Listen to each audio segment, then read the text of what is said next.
നമസ്കാരം. Breakfast, break the fast. എന്ത് ഭക്ഷണം കഴിച്ചാണ് നമ്മളൊരു ദിവസം തുടങ്ങേണ്ടത്? ഞാൻ ഡോക്ടർ അഖില വിനോദ്, യോഗാശ്രം, പാലാരിവട്ടം.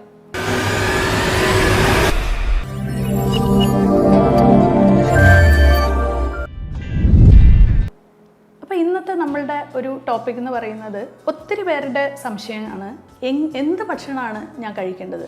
ഞാൻ ഡയബറ്റിക് ആണ്, എനിക്ക് ഹൈ BP ഉണ്ട്, അങ്ങനെ കുറേ ക്വസ്റ്റ്യൻസാണ് ഇപ്പോഴത്തെ നമ്മളുടെ ഈ മലയാളി സമൂഹം ഫേസ് ചെയ്യുന്നത്.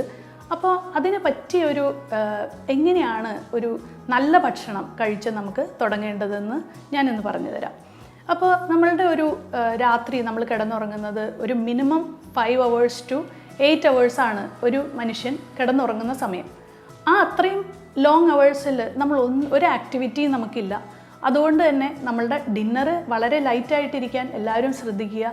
കാരണം യാതൊരു രീതിയിലുള്ള ഒരു ആക്ടിവിറ്റീസോ ഒന്നും ഇല്ലാത്തത് കൊണ്ട് തന്നെ അതൊരു ഹെവി ഭക്ഷണമായി കഴിഞ്ഞാൽ നമ്മളുടെ ഡൈജഷൻ പ്രോസസ്സിന് വേണ്ടി ഒത്തിരി എനർജി നമ്മളുടെ ശരീരം യൂട്ടിലൈസ് ചെയ്യേണ്ടി വരും. അപ്പോൾ അമിതമായിട്ട് കഴിച്ചിട്ട് ഒരാൾക്ക് നന്നായിട്ട് കിടന്നുറങ്ങാനും പറ്റില്ല. അപ്പോൾ ലൈറ്റായിട്ടുള്ളൊരു ഡിന്നർ എന്നുള്ളത് ഈ ബ്രേക്ക്ഫാസ്റ്റിന് വളരെ ഇമ്പോർട്ടൻ്റ് ആണ്. അതുകൊണ്ടാണ് ഞാൻ അവിടെ തൊട്ട് പറയുന്നത്. അപ്പോൾ നല്ല ലൈറ്റായിട്ടുള്ള ഒരു ഡിന്നർ കഴിച്ചതിന് ശേഷം ഒരു 8 മണിക്കൂറോളം നമ്മൾക്ക് കിടന്നുറങ്ങാൻ പറ്റുവാണെങ്കിൽ അത്രയും നല്ലത്. അല്ലെങ്കിൽ ഒരു മിനിമം 6 hours എങ്കിലും ഒരു മനുഷ്യൻ ഉറങ്ങേണ്ടതാണ്. കുട്ടികൾക്ക് അത് കുറച്ചും കൂടി കൂടുതൽ വേണം. അത് കഴിഞ്ഞ് നമ്മൾ രാവിലെ എഴുന്നേൽക്കുന്ന ആ ഒരു നിമിഷം നമ്മൾ ഈ കോഫിയോ ചായയോ ഒന്നും കുടിക്കാതെ നമ്മൾ നല്ല ശുദ്ധമായ വെള്ളം നമ്മൾ ആദ്യം തന്നെ ഒരു ഗ്ലാസ് നമ്മൾ കുടിക്കുക. അതിനുശേഷം നമ്മളുടെ എല്ലാ പ്രഭാത കാര്യങ്ങളെല്ലാം കഴിഞ്ഞിട്ട് നമ്മൾ ആദ്യം കഴിക്കേണ്ടത്, ശരിക്കും പറഞ്ഞാൽ ഈ ഡയബറ്റിക് ആയിട്ടുള്ളവരും പേടിക്കുന്ന ഒരു സംഭവമാണ് ഫ്രൂട്ട്സ് എന്ന് പറയുന്നത്. പക്ഷേ ഈ പറഞ്ഞ ആൾക്കാരൊന്നും ഐസ്ക്രീമിനെയോ ബിസ്ക്കറ്റിനെയോ പേടിക്കുന്നില്ല. ഞാൻ പലരും പറയുന്നത് കേട്ടിട്ടുണ്ട്, ഞങ്ങൾ രാവിലെ തന്നെ ഒരു ഗ്ലാസ് ചായയും ബിസ്ക്കറ്റും കഴിക്കും. അപ്പോൾ ഏറ്റവും ചീത്തയായിട്ടുള്ള ഒരു ബ്രേക്ക്ഫാസ്റ്റാണ് അവർ കഴിക്കുന്നത്. അത് അവരറിയുന്നില്ല. അതിലും എത്രയോ നല്ലതാണ് ഈ നമ്മളുടെ ഫ്രൂട്ട് കട്ട്സും അല്ലെങ്കിൽ ഒരു ചിയ സീഡ് പുഡിങ്ങും ഒക്കെ വളരെ നല്ല. പക്ഷെ അതിനെയാണ് അവർ പേടിക്കുന്നത്. അപ്പോൾ ഫ്രൂട്ട്സ് കഴിച്ചാൽ എനിക്ക് ഷുഗർ കൂടില്ലേ ഡോക്ടറെ എന്നാണ് അവരുടെ ഒരു സംശയം. അപ്പോൾ ഇപ്പോൾ ഈ മാസം തന്നെ ഞാൻ ഫേസ് ചെയ്ത ഒരു 8-10 പേഷ്യൻസിൻ്റെ ഒരു ക്വസ്റ്റ്യനാണ് ഞാൻ നിങ്ങളോട് പറയുന്നത്. എങ്ങനെയാണ് ഈ ഒരു ബ്രേക്ക്ഫാസ്റ്റ് പ്രത്യേകിച്ചും ഷുഗർ പേഷ്യൻസ് കഴിക്കേണ്ടതെന്ന്. അപ്പോൾ ഞാൻ പറയുവാണെങ്കിൽ ഏറ്റവും നമ്മുടെ മലയാളികൾക്ക് അനുഗ്രഹീതമായി കിട്ടിയതാണ് ഏത്തപ്പഴം. ഈ ഏത്തപ്പഴം പുഴുങ്ങി കഴിക്കുന്നതാണ് ശരിക്കും ഏറ്റവും നല്ല ഒരു ബ്രേക്ക്ഫാസ്റ്റ് എന്ന് പറയുന്നത്. അപ്പോൾ നിങ്ങൾക്ക് ചോദിക്കാം, ഒരു ഏത്തപ്പഴം കൊണ്ടൊക്കെ പിടിച്ചു വെക്കാൻ പറ്റുമോ? അപ്പോൾ നിങ്ങൾക്ക് നമ്മളുടെ നാടൻ ഏത്തപ്പഴമാണെങ്കിൽ അത് ചെറിയ സൈസിലായിരിക്കും വരുന്നത്. അത് വേണമെങ്കിൽ 2 3 ഒരു ചെറിയ ഏത്തപ്പഴം നിങ്ങൾക്ക് സുഖമായിട്ട് കഴിക്കാം. അതിൻ്റെ കൂടെ നിങ്ങൾക്ക് അതിനകത്തൊരു ഫില്ലിംഗ് ആയിട്ട് നിങ്ങളുടെ മാനസികമായിട്ട് നിങ്ങൾക്ക് തോന്നുവാണ് എനിക്കിത് തികയോ എന്ന് തോന്നുവാണെങ്കിൽ അതിന് വേണ്ട കുറച്ച് നല്ല ഒരു കോമ്പിനേഷൻസ് ഞാൻ പറഞ്ഞു തരാം. അതായത് ആദ്യം തന്നെ ഒരു 2-3 കുഞ്ഞ് ഏത്തപ്പഴം സൈസാണെങ്കിൽ അങ്ങനെ, വലിയ ഏത്തപ്പഴം ഇത്രയും വലിയൊരു സൈസിലാണ് വരുന്നതെങ്കിൽ 1 മതിയാവും. അത് പുഴുങ്ങിയതിന് ശേഷം നമ്മൾക്ക് ഈ ഫ്ലാക്സ് സീഡ് പൊടിച്ചിട്ട് കഴിക്കുന്നതാണ് ഏറ്റവും നല്ലത്. ഇനിയിപ്പോൾ അതിന് സമയം കിട്ടിയില്ലെങ്കിൽ 1 സ്പൂൺ ഫ്ലാക്സ് സീഡ് നമ്മളതിൻ്റെ മുകളിലായിട്ട് വിതറുക. പിന്നെ അതുപോലെ തന്നെ ഒരു 2-3 ഈന്തപ്പഴം. ഇത് ഷുഗർ പേഷ്യൻസ് ചെയ്യാൻ പാടില്ല. ഈ ഒരു കോമ്പിനേഷൻ, അതായത് ഈ 3 ഈന്തപ്പഴം എന്നുള്ളത് അവർ ചെയ്യേണ്ട. ബാക്കിയുള്ള നോർമലായിട്ട് ഉള്ളൊരു ഹെൽത്തി അഡൽറ്റിന് പറ്റിയൊരു ഡയറ്റാണ്. അല്ലെങ്കിൽ വെയിറ്റ് ലോസിനും ഇത് നല്ലതാണ്. സ്ത്രീകൾക്ക് ഇത് നല്ലതാണ്. ഈ 2-3 ഈന്തപ്പഴം കൂടെ ആഡ് ചെയ്താൽ നമ്മുടെ അയൺ കണ്ടൻറ്റൊക്കെ നന്നായിട്ട് കൂടും.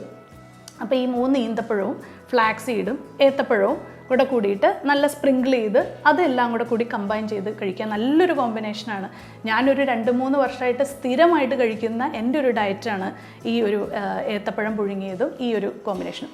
അതിനുശേഷം നമുക്കൊരു 10 ബദാം തലേ ദിവസം കുതിർത്തിയ ഒരു 10 ബദാമും കൂടെ കൂടിയിട്ട് ഇതിൻ്റെ കൂടെ നിങ്ങൾക്ക് കഴിക്കാം. അല്ലെങ്കിൽ ഇത് കഴിച്ചതിന് ശേഷം നിങ്ങൾക്ക് ഒരു ഹാൻഡ്ഫുള്ളായിട്ട് ഇങ്ങനെ കഴിച്ചുകൊണ്ട് നിങ്ങൾക്ക് ഓഫീസിലേക്ക് പോവാം. അല്ലെങ്കിൽ നിങ്ങൾക്ക് അടുത്ത പണികളിലേക്ക് നിങ്ങൾക്ക് കടക്കാം. അങ്ങനെ വളരെ ഈ ഒരു ഈറ്റ് ലൈക്ക് എ കിങ് എന്ന് പറയും. പക്ഷേ eat like a king with a nutritious food എന്നേ ഞാൻ പറയുള്ളൂ. അതായത് ഒത്തിരി വാരി വലിച്ച് കഴിച്ചൊരു 10 ഇഡ്ഡലിയും അല്ലെങ്കിൽ 10 ദോശയും കഴിക്കുന്നതല്ല eat like a king in the morning എന്ന് പറയുന്നത്.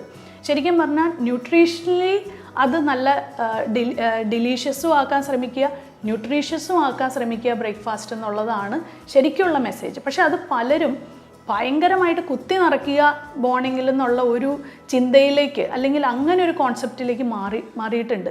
അത് തെറ്റാണ്. അപ്പോൾ നമ്മളുടെ ഒരു ബ്രേക്ക്ഫാസ്റ്റ് എന്ന് പറയുന്ന ഏറ്റവും നല്ലത് ശരിക്കും പറഞ്ഞാൽ ഏത്തപ്പഴം പുഴുങ്ങി. അത് വളരെ എളുപ്പമാണ് ബാച്ചിലേഴ്സിന്. ഇവിടെ കൊച്ചിയിലും അതുപോലെ തന്നെ മറ്റേ ട്രിവാൻഡ്രത്തൊക്കെ ഒത്തിരി ബാച്ചിലേഴ്സ് സ്റ്റേ ചെയ്യുന്ന IT ഫീൽഡിലൊക്കെ നിങ്ങൾക്ക് ശരിക്കും പറഞ്ഞാൽ ഒരു സ്റ്റീം ഒരു കുഞ്ഞൊരു വെസൽ മേടിച്ച് കഴിഞ്ഞാൽ ഒരു ഏത്തപ്പഴം പുഴുങ്ങി കഴിഞ്ഞാൽ ഏറ്റവും എളുപ്പമായിട്ട് ചെയ്യാവുന്ന ഒരു കാര്യമാണ് ഈ ഏത്തപ്പഴം. 2, നമുക്ക് വീട്ടിൽ നമുക്ക് അതിനുള്ള സൗകര്യം ഉണ്ടെങ്കിൽ പഴങ്കഞ്ഞി. ഇത് എന്ന് പറയുന്നത് റിച്ച് ഇൻ പ്രോബയോട്ടിക് ആണ്. പഴങ്കഞ്ഞിയിൽ കുറച്ചൊരു തൈര്, പുളി അധികമില്ലാത്ത തൈര് നമ്മൾ ചേർത്തിട്ട് നമ്മളുടെ ഏറ്റവും ഫേവറേറ്റ് ആയിട്ട് എല്ലാ മലയാളികളുടെയും വായിൽ വെള്ളം ഊറുന്ന ഒരു റെസിപ്പിയാണ് ഞാനിപ്പോൾ പറയാൻ പോകുന്നത്. ഇഞ്ചി ചതച്ച് ചെറുതായിട്ട് ഉള്ളിയൊക്കെ ചതച്ച് കാന്താരി മുളകൊക്കെ പൊട്ടിച്ച് ഉപ്പ്, നമ്മുടെ നല്ല സോൾട്ട്, റോക്ക് സോൾട്ട് ഉണ്ടല്ലോ, കല്ലുപ്പ്, അതെല്ലാം ഇട്ടിട്ട് ഒരു മൺകലത്തിൽ പഴങ്കഞ്ഞി കുടിക്കുന്ന അത്രയും സുഖം നമുക്ക് വേറെ എന്ത് കഴിച്ചാലും കിട്ടില്ല. അപ്പോൾ ആ ഒരു പ്രോബയോട്ടിക് എന്ന് പറയുന്നത് നമ്മളുടെ ഗട്ട് ഹെൽത്തിനെ ഇമ്പ്രൂവ് ചെയ്യാനായിട്ട് ഒത്തിരി നല്ലതാണ്. അപ്പോൾ ഞാൻ നിങ്ങൾക്ക് 2 ഇത് പറഞ്ഞു. പിന്നെ മൂന്നാമത്തെ ഞാൻ നേരത്തെ പറഞ്ഞ പോലെ ഫ്രൂട്ട് കട്ട്സ്. ഒട്ടും സമയം കിട്ടുന്നില്ലെങ്കിൽ നിങ്ങൾക്ക് ഒരു 2 ആപ്പിളോ അല്ലെങ്കിൽ പെയർ, നമുക്ക് നല്ലൊരു ആൽക്കലൈൻ ഫ്രൂട്ടാണ് പെയർ എന്ന് പറയുന്നത്. അപ്പോൾ ഈ പെയർ കട്ട്സോ ആപ്പിളോ ശരിക്കും പറഞ്ഞാൽ ഒരു 4 ഫ്രൂട്ട്സ് രാവിലെ നിങ്ങൾക്കത് കട്ട് ചെയ്യാൻ സമയമില്ലെങ്കിൽ അങ്ങനെ തന്നെ കഴിച്ചിട്ട് നിങ്ങൾക്ക് ഓഫീസിലേക്കോ നിങ്ങളുടെ ജോലിയിലേക്കോ കിടക്കാം. അപ്പോൾ ഈ ബ്രേക്ക്ഫാസ്റ്റ് കോൺസെപ്റ്റ് എല്ലാവർക്കും ഇഷ്ടപ്പെട്ടു എന്ന് വിചാരിക്കുന്നു. അപ്പോൾ വീണ്ടും ഒരു ടോപ്പിക്കുമായിട്ട് ഇനിയും കാണാം.